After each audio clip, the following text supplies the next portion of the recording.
Um, questions. Steve asks, was South Africa better off with apartheid? No, no, it was not, because apartheid is evil and fucking stupid. Yeah, it's just these absolutely insane. Like Zimbabwe is a great example. Like they're like, oh, well, Zimbabwe used to be the fucking breadbasket of the world, and now it can't feed itself. And yeah, okay, that's fucking true. But when Zimbabwe was the breadbasket of the world, it was because white men with guns came in and forced the people who had always lived there to work essentially, in a quasi-slavery. No, it wasn't slavery. No, because the British Empire was against slavery, so it wasn't slavery. The Africans who lived there just weren't allowed to do anything other than agricultural labor.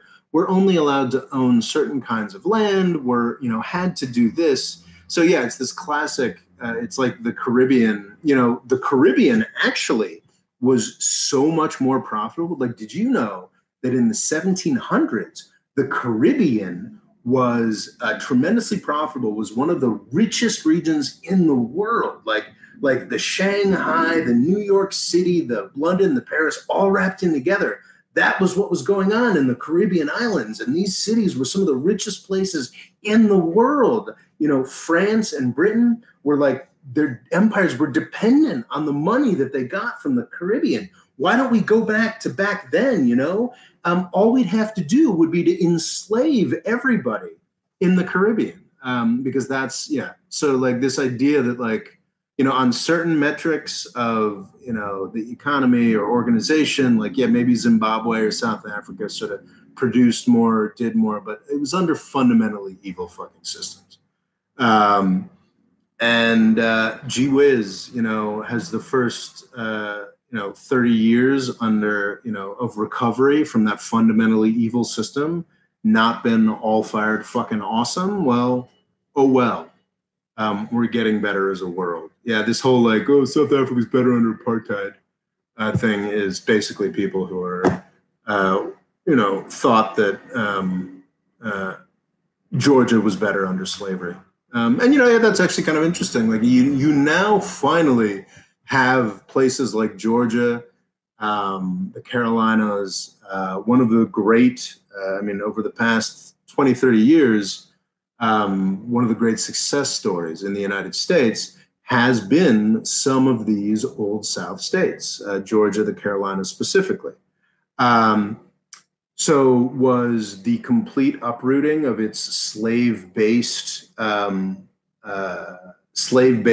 approach to the economy a bad thing for Georgia and the Carolinas circa the 1870s, 1880s? Well, yeah, sure, I guess. Yeah, it wasn't great for the Georgians and the North Carolinian, rich people that, they couldn't force people to work on their plantations anymore. And yeah, for almost a century, actually, yeah, you can argue more than a century, Mississippi's case, the Old South became an economic backwater where people just left in droves. That's what happens when you base your economy on an evil system and then it ends.